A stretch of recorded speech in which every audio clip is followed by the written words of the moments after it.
in. Norris sends it right through. Shot! Foul puts it in.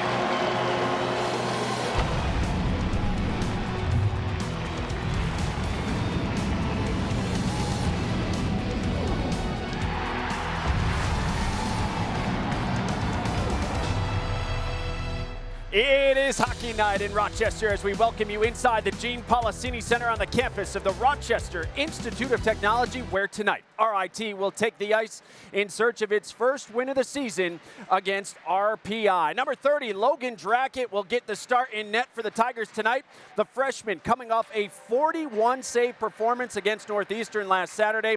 We'll see if he can match that remarkable debut when the puck drops in about 35 minutes from now. You are watching RIT SportsZone Pregame Live, presented by Taylor the Builders. And over the next half hour, we'll recap last night's tough loss for the Tigers. We'll talk live with RPI head coach Dave Smith, and we'll check in to see if the RIT women's hockey team could snap its 3-game skid against Yale. Good evening, I'm Kevin Roach, and we are so glad you could join us here tonight for RIT SportsZone Pregame Live on the new home of Tiger Hockey, CW Rochester, and RITSC.com. Well, after a spirited effort in the opener against Northeastern last week, you would have thought the Tigers would have come out last night flying high against a winless Union team, but instead the Tigers were flat, and the Dutchman dictated play from the very beginning. The junior, Christian Short, he got the start for the Tigers, his first start since January 21st at Canisius last season. The Dutchman tested Short and company early, just 3.5 minutes in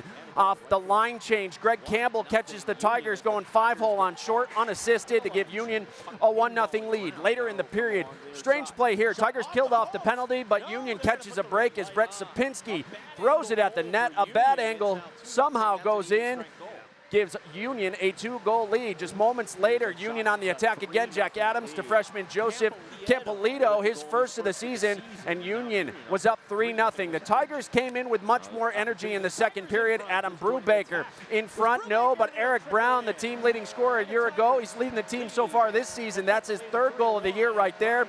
RIT back within 2, but RIT would not stay out of the box, and it cost them again last night. Union, with just 2 seconds remaining on the penalty, Parker Fu gets the rebound, goal pass Short. It's Fu's first collegiate goal right there. Union extended the lead back to 3. Union would get another man advantage opportunity, and they'd capitalize again. J.C. Brassard nets his first of the season, putting it right over the shoulder of Christian Short. A disappointing night for him and the Tigers, for that matter, as Union handed RIT its first loss of the season after a dominating 6-1 victory. Disappointed is definitely the right word we could use to describe today. Not taking anything away from them; they're a great team and stuff. But we didn't come out the way we wanted to. It was exactly it. They wanted it more than we did tonight, and it's as simple as that. We just didn't come out to play. It's hard to play when you're not playing in the offensive zone. You're playing the D zone, the whole night because of penalties and stuff like that. And I thought we controlled play for the most part in the 3rd period. But I mean, it was too late by then. So. 2 straight games where penalties have become the story and kind of bit you guys a little bit. Is that a concern moving forward? Yeah, I think that's been a concern for a couple years now. We just got to make sure we're working extra hard to make sure we're not taking those stick penalties or stupid penalties, because obviously they can bite you in the butt. Yeah, it certainly bit the Tigers last night. Union 2 for 5 on the power play, while RIT went 0 for 4 on the man advantage. Eric Brown has been the bright spot for this team in the first 2 games. He scored RIT's lone goal. That's his team leading 3rd, as I mentioned, on the season. The Tigers still have yet to beat Union in the Division I era. They're now 0-6-1. After the game last night, RIT head coach Wayne Wilson said Union simply outcompeted his team, and the Tigers just weren't very sharp in many areas. After what was probably a restless night for many within the program, the Tigers have to get right back at it here tonight against RPI. And the head coach of the Tigers is standing by live now with our John DiTullio. Good evening, John. All right, good evening, Kevin. Thank you so much. Wayne, when you look back at the tape, sometimes it's not as bad as you thought while the game was going on. After reviewing the tape, what are your final thoughts from last night? Yeah, and you're right. I don't think it's ever as bad as what you feel in the game, because you're a little demoralized as it's going on there. But You know, we needed a couple of saves beginning in the game, and that's not to put anything on Shorty. We came back in the second. I thought our first 10 minutes, we got ourselves back in the game. We got a goal, made it 3-1, and then we took two poor penalties, and they scored 2 goals, 5-1. It's kind of over at that point. Our third period was our best period. I thought, in particular, our special teams are really, we didn't get the results last night, but I thought really taking shape and doing the things that we're looking for them to do. And I think if they continue in that frame, we'll be in good shape. And line changes, you know, a bad line change for a goal last night, too many men on the ice twice in the first game, and a bad line change is 4 in a 2-game period. We've got to sharpen up on getting on and getting off the ice, and I'll put it early season games, but we're on our 3rd game now. Enough is enough. You mentioned penalties, 14 in 2 games. Early in the season, or is it a concern for you? Well, it was, I think, the first game in particular. This game, it was really the timing of the 2 penalties, and we didn't needless penalties at that point. They were not in dangerous situations where we had to take the penalties. So I'd like to get 2 of them back, and they scored on both of them. So they were costly penalties. It wasn't something we were able to survive, and that's often the case when you take poor penalties, is those are the ones that go in the net. Drackett was so good for you last Saturday. What do you expect, or what do you want to see from him tonight? Well, we're hoping that he can continue to make some progress. We thought he played very well in a tough situation. He's coming into a different situation here tonight, but we'd like to get a W here at home, and so we're going to put the ball in his court, and we'll see how he does here tonight. All right, Wayne, tonight, so what do you think are the keys tonight? When you look at a team that is winless so far, but they played 3 overtime games, what does your team need to do tonight? Well, I think the same things that we were looking into last night, except doing them better. One is our compete level. We've got to get off to a good start and really be competitive and loose puck type battles. Our special teams and our discipline leading into our special teams has to be real good. We'd like to get our forecheck going last night. I thought Union, not that we didn't get our forecheck going last night, Union prevented us from getting our forecheck last night, and good on them. But tonight we're trying to reestablish our forecheck and create a little flurry, chaos around their goalie, and tighten up defensively. We get to see Regan Sieferling here, his first time as a freshman on D, so we're looking forward to evaluating him as well. All right, all the best. Good luck tonight. That's head coach Wayne Wilson of the RIT Tigers. Kevin, back to you. All right, John, it should be another test for RIT. We'll see how they respond after last night's disappointing loss to Union 6-1. Of course, we'll see how RPI responds after that tough overtime loss on the road at Niagara. It should be an interesting matchup, and we are looking forward to it. Puck drops at 7:05 here from the Policini Center. Well, still to come on the program, the RIT women's hockey team wrapped up its weekend series with Yale in dramatic fashion. Highlights are ahead, plus a former Tiger was inducted into the RIT Sports Hall of Fame last weekend. We'll look back on Sarah Dagg's remarkable career at RIT next. This is RIT Sports Zone Pregame Live.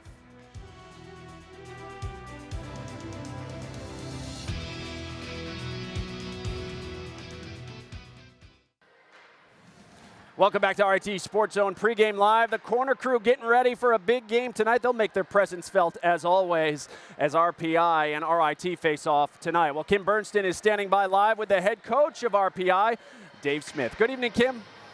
Hey, Kevin. Yeah, Coach, you guys are coming off a tough overtime loss last night to Niagara. How do you regroup and motivate your team after that kind of loss? Well, our quest isn't defined by the last second of a game last night. You know, we wanted to play better for the first 60 minutes and then in overtime, and it's going to be the same challenge tonight against a good RIT team. We want to play our best hockey every shift. And now you're in the midst of a 5-game road trip. How tough is it to get into a rhythm when you're on the road, and especially beginning in the season?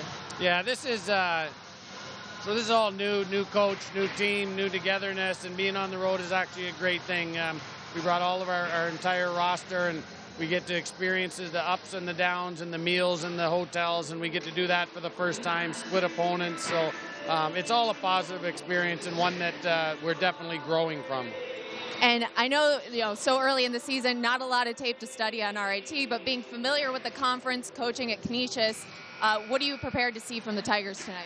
Well, I know that they're well coached. They've got active defensemen, and they're going to be a real aggressive team. So I know that we're aware of what they're doing, and we're very focused on what we're trying to do as well. All right, Coach, thanks for your time. Kevin, back to you. All right, Kim, thanks so much. We look forward to your reports throughout the evening here tonight. Well, Sarah Dag is arguably one of the most decorated RIT women's hockey players from the Division III era. Dag was named Division III's National Player of the Year in 2011 and helped RIT finish her final season as national runner-up. Last weekend, Dag was inducted into the RIT Sports Hall of Fame, and SportsZone's Colin Friday has the story. Sarah Dag enjoyed an illustrious career at RIT's women's hockey team. How does it feel to be inducted into the Sports Hall of Fame here at RIT? It's an honor, for sure. There's so many people that I'd like to thank. You never really get to thank your parents enough for everything they do as you're growing up. I mean, countless weekends, weeknights, every night you can imagine they're taking me to hockey practice or a hockey game. So it's just nice to officially say thank you in front of people and just show your appreciation. You were the all-time leading scorer for RIT women's hockey. You made an impact on them. What kind of an impact did it make on you, though? A huge impact. RIT kind of shaped who I am today. I was not the same person back then as I am now. I've grown. I loved to be a part of a team, and I worked hard even back when I played hockey. I think it's my parents that instilled that in me, but RIT, I really kind of flourished here.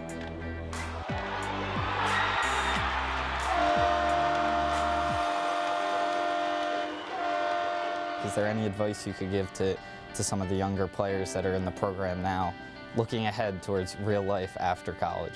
In life, you experience challenges. Life doesn't go according to plan, and you know what? At playing a sport, it doesn't either. You have hardships. You might lose a game. You might lose a championship, and you just got to move on. Like a lot of the guys said downstairs, you can't just define one moment, a loss or something like that. You have to look past that and work harder to come back stronger.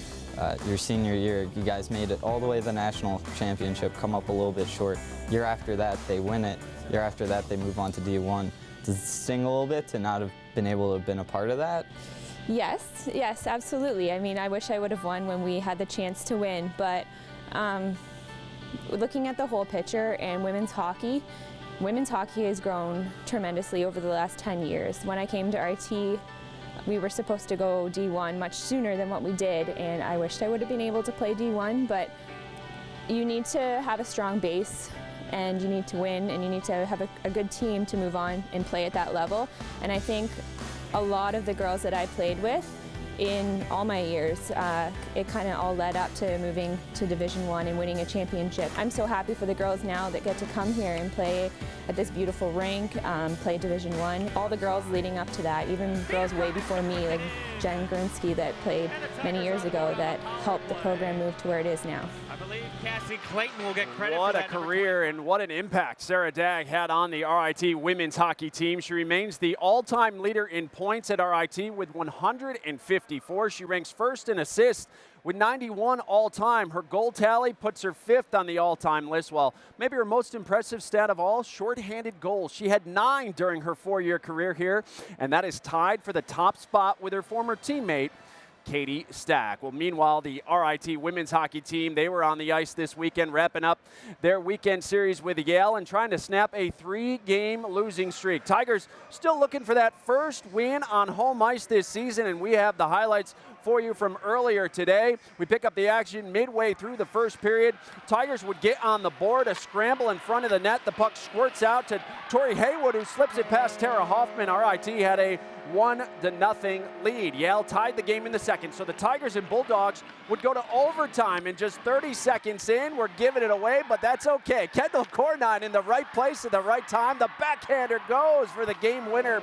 RIT snaps its 3-game slide today, winning 2-1 in overtime. Tara Latan, in her first start of the season, she made 40 big saves. The women's hockey team will be back here at the Policini Center next weekend when they begin conference play against Lindenwood. Come out and be part of the action by purchasing your seats today at RITtickets.com. Well, still to come tonight, John and Jean join us to give their thoughts on tonight's non-conference matchup between the Tigers and Engineers. You're watching RIT SportsZone Pregame Live.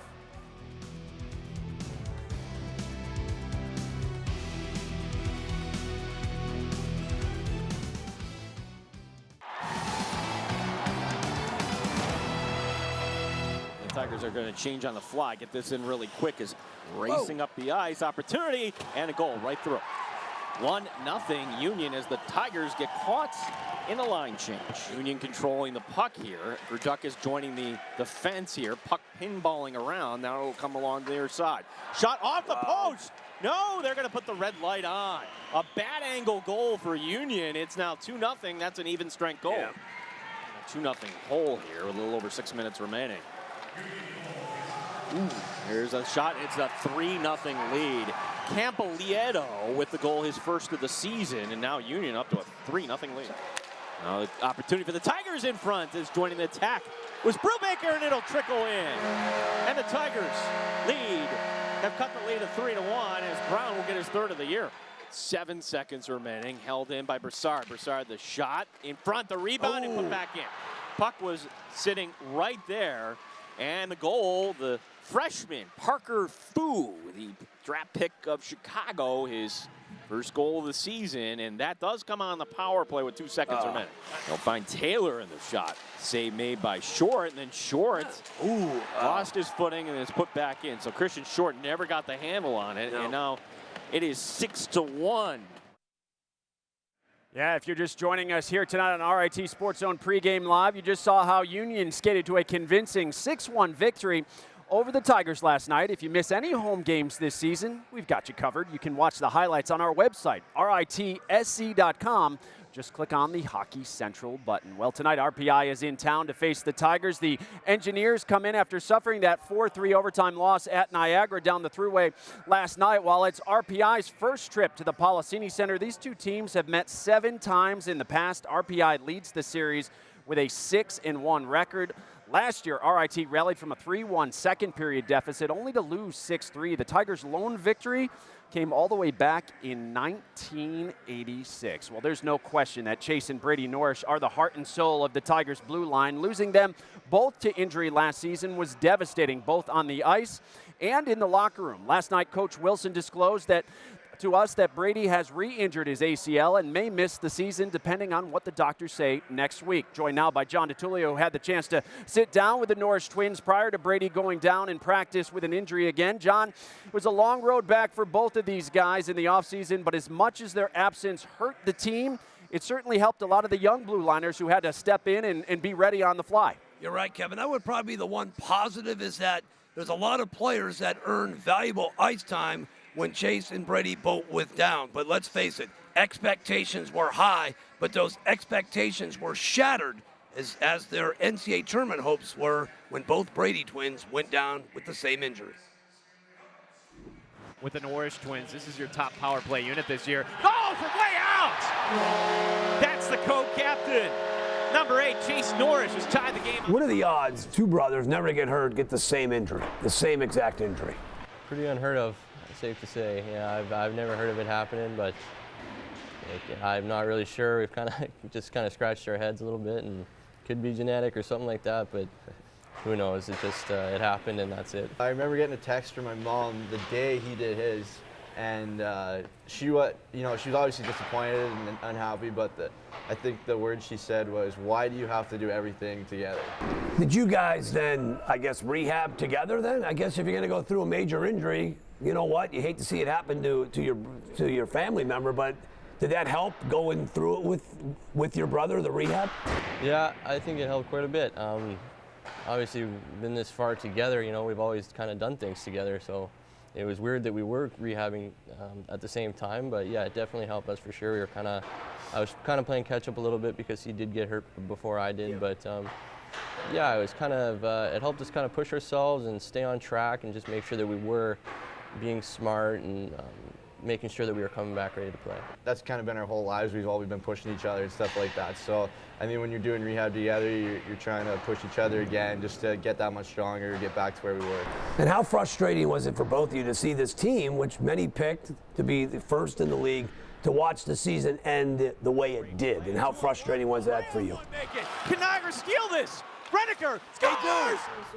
Frustrating is probably an understatement. I mean, just to, not be able to play and help out your team like that's struggling at a hard time is just, yeah, frustrating doesn't even begin to explain something like that.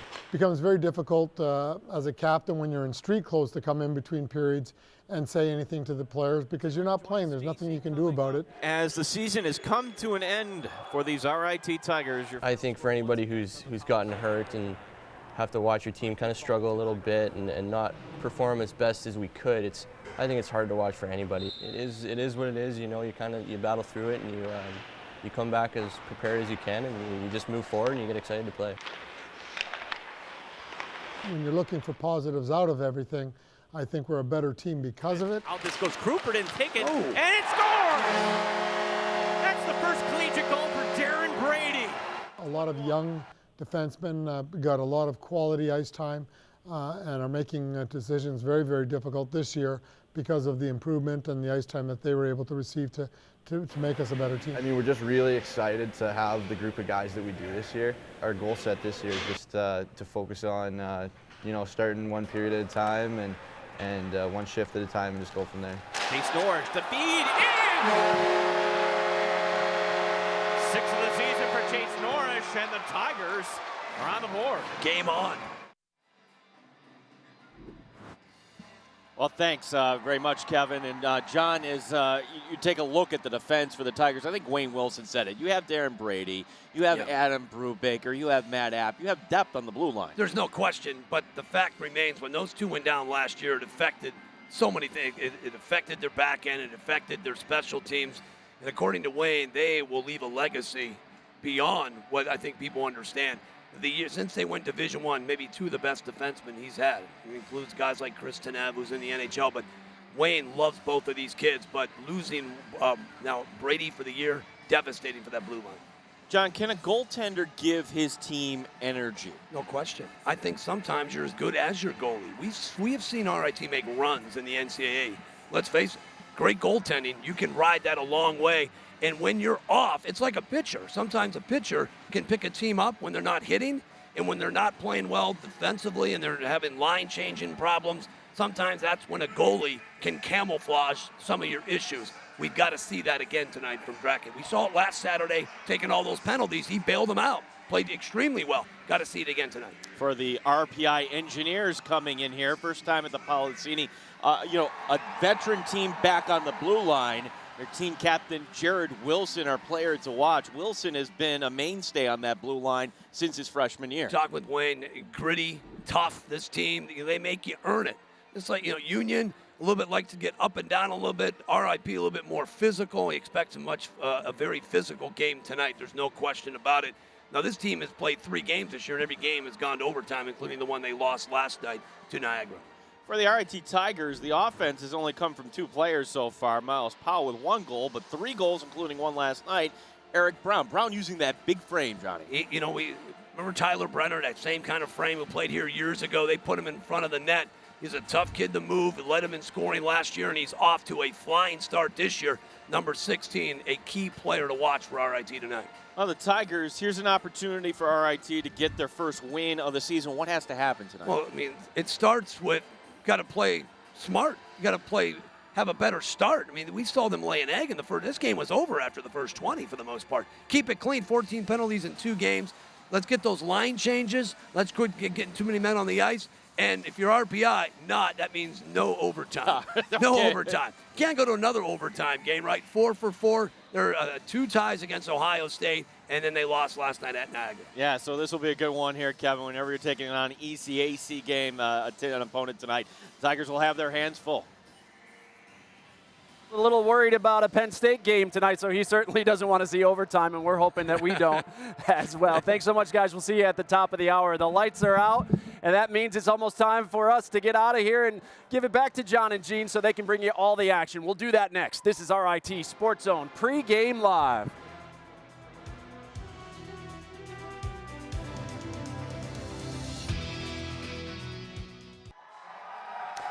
Welcome back to RIT Sports Zone Pregame Live. The popcorn is hot and ready to go, and so are the RIT Tigers and RPI as we are closing in on game time between the Tigers and Engineers. If you're just joining us tonight, Logan Drackett will get the start in net for RIT. The freshman made his debut last Saturday, making 41 saves in a tie with Northeastern. RIT's got to see if he's the guy with conference play beginning next weekend at Army. RPI, on the other hand, comes in winless as well after dropping a 4-3 decision to Niagara last night in overtime. We're hoping for a good one here tonight. Our next live broadcast comes up in a couple of weeks, Friday, November 3rd, when American International comes to town for a weekend series here at the Policini Center.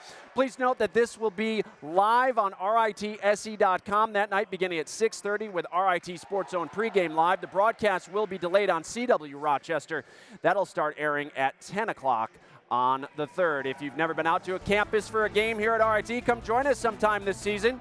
You can purchase tickets to RIT men's and women's hockey games by visiting the Gene Policini Center box office Monday through Friday from 10 to 6 by calling 475-4121 or visiting RITtickets.com. Well, that does it for another edition of RIT Sports Zone Pregame Live. Thanks so much for watching. Up next, RIT and RPI. We'll see you back here at intermission. RIT Sports Zone Live begins now.